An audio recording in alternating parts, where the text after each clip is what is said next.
విజయనగర సామ్రాజ్యంలో కృష్ణదేవరాయల వారి దగ్గర తెనాలి రామకృష్ణ అనే తెలివైన కవి ఉండేవాడు. అతని తెలివితేటలకు, హాస్య విన్యాసాలకు రాజు నుంచి ప్రజల వరకు అందరూ మెచ్చుకునేవారు. ఒకరోజు కృష్ణదేవరాయల వారు తన సభలో కూర్చొని చాలా రోజుల నుంచి రాజసభలో ఎలాంటి రసవంతమైన సంఘటనలు జరగలేదని ఆలోచిస్తున్నాడు. సభికులందరూ తమ తమ పనులలో మునిగిపోయి ఉండటంతో రాజుకి విసుగు కలిగింది. రాజు కాసేపు బాగా ఆలోచించి, అందరూ వినండి, నాకు మన రాజ్యంలో ఎవరు గొప్ప మూర్ఖుడో తెలుసుకోవాలనిపిస్తుంది. ఒక పోటీ నిర్వహిస్తాను. ఎవరైనా తమను తాము గొప్ప మూర్ఖుడని నిరూపించుకోగలిగితే వారికి 1000 బంగారు నాణాలు ఇస్తాను.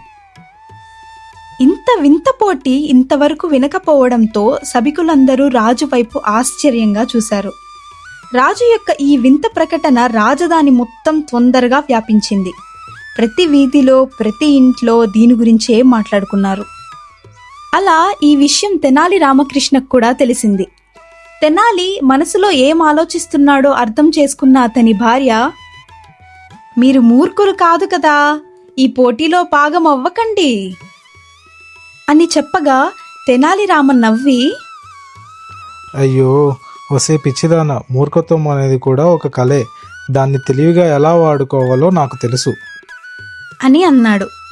అలా పోటీ రోజు రానే వచ్చింది. రాజదర్బార్ మొత్తం ప్రజలతో కిటకిటలాడింది. రాజు తన సింహాసనం మీద కూర్చొని ఉన్నారు. ఒక్కొక్కరుగా వచ్చి తమ మూర్ఖత్వాన్ని నిరూపించుకోవాలని చాలా ప్రయత్నించారు. అలా ఒక రైతు వచ్చి, మహారాజా, నేను బంగాళదుంపలు నాటి వాటికి నీళ్ల బదులు పాలు పోశాను. ఎందుకంటే బంగాళదుంపలు తెల్లగా ఉంటాయని అని అన్నాడు. ఒక వ్యాపారి వచ్చి, నేను ఉప్పులో చక్కెర కలిపి అమ్మడానికి ప్రయత్నించాను, కానీ అది పనిచేయలేదు అన్నాడు. ఇలా చాలా మంది రకరకాల కథలు చెప్పారు. రాజు నవ్వుతూ వాళ్ళని మెచ్చుకున్నారు.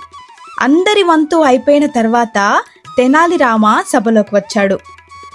తెనాలి రామను చూసిన రాజు ఆశ్చర్యపోయి, ఏంటి రామా, నువ్వు కూడా మూర్ఖుడివి కావడానికొచ్చావా అని అడగగా, మహారాజా, నేను మూర్ఖుణ్ణి కావడానికి రాలేదు, కానీ ఈ రాజ్యంలో పెద్ద మూర్ఖుడు ఎవరో నేను కనుక్కున్నాను అని తెనాలి రామ ప్రశాంతంగా చెప్పాడు. ఎవరది, ఎక్కడున్నారు అని రాజు ఆసక్తిగా అడిగాడు. మహారాజా, క్షమించండి, ఆ మూర్ఖుడు ఇక్కడే ఉన్నాడు. ఇక్కడున్నాడా? ఎవరో చెప్పురామా.